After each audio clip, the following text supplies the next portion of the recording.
Well, hello. Not that anyone really watches this stuff, but if someone does, it might help them in the future. I hope. So, what I have here is a 92 Camaro. It used to be a V6. And then I swapped it over to a T5 with a small block. And after the T5 had problems with it, it was actually just the bell housing they had problems with. And then the small block itself actually cracked.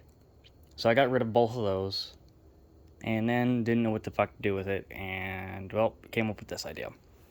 And this is a Gen 5 L83, so it's a 5.3 liter, 325 cubic inch engine. It's direct injected.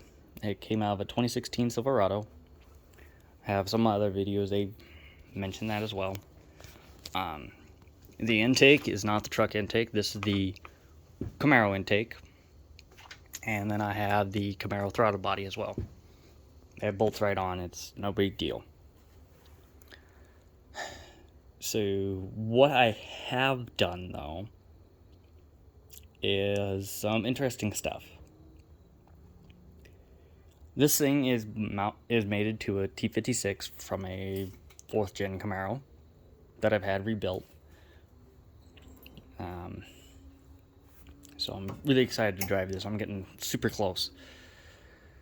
Just been working out the kinks so far. Stuff I have done is 4th gen windshield washer pump. I took out this battery tray because I'm actually going to build a new one that sits down a little lower, so then I can mount this vacuum pump in there better. And then so also my intake can come through down here, so it can come through here and then go into here and pull in some fresher air. I took out the AC right here, so this is just a normal heater box. I kept my blower motor with a replacement squirrel cage from O'Reilly's. Fit like a dream. I've added in a light that's going to mount to the hood like it used to.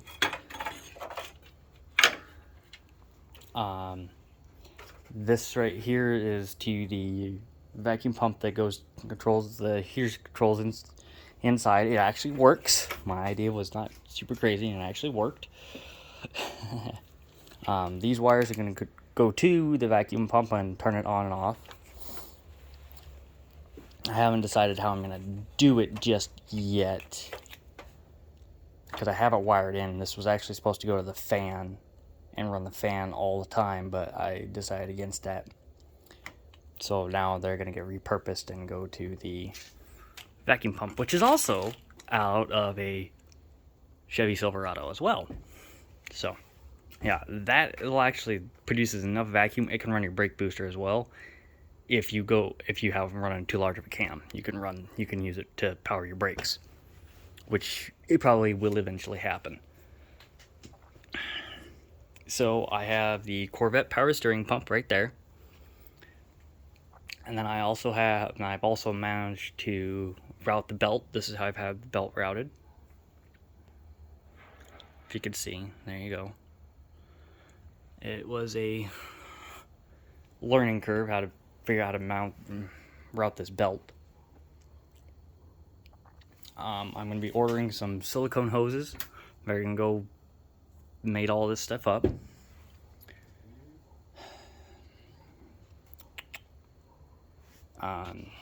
The motor mounts, I use these sliding ones right here. Those are amazing. They help out a lot with this swap, and almost probably any swap in general.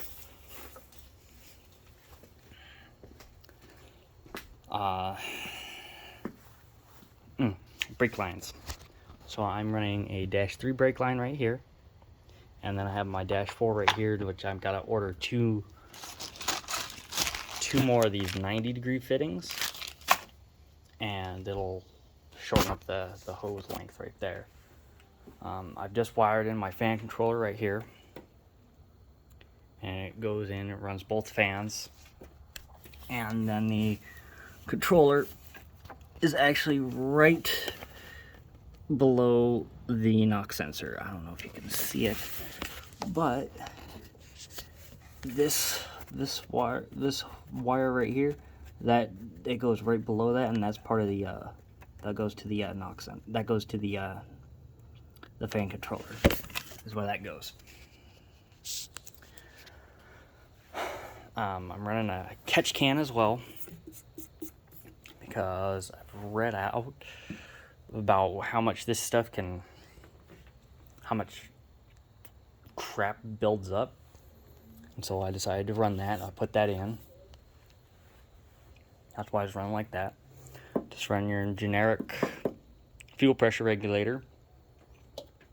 Yeah, I replaced all these lines with -6 AN line, and even a brand new Hawley fuel pump that's AN ready, that's designed for these cars. Best investment I've ever made so far. 4th gen master and brake booster. There's the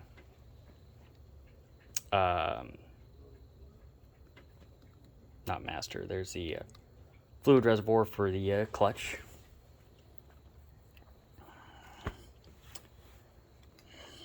Nothing too spectacular about this car. I mean, it's just, everything can be done. I got another axle here. I figure I'm probably gonna break the one in the car. So I'm actually going to build this one up so it can handle the car, and then it already has disc brakes on it. So that's a plus. Let's see what else. Like I said, it's convertible. See the inside interior. I've updated it a little bit. Go to digital dash. This switch right here is your reverse lockout. Your light switch. Then I have a Pro 5.0 shifter mounted to this, and then my custom made lower shift boot. Thought you might find that funny.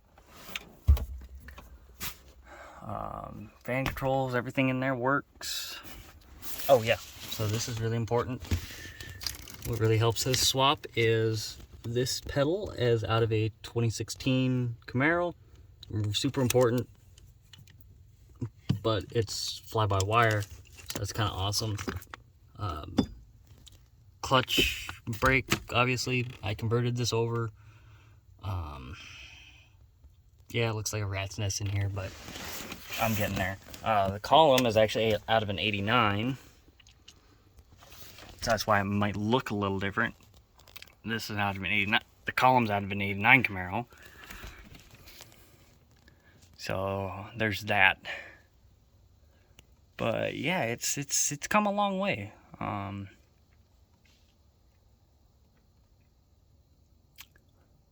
I can't wait to drive it, and I really hope it doesn't break. Just basically wanted to show you that if you wanted to swap in a Gen 5 L83, it's entirely possible, but you have to do a lot of your own work. There's not much available. I've just been kind of videoing this stuff and documenting it and taking pictures. And once it's running finally, I'll hopefully make a video and I'll post it on here and show you, yeah, it fucking runs and drives. Oh yeah, that's also the ECU. Forgot to mention that. All the ECU does is control the engine. That's literally all it does. It doesn't do much else.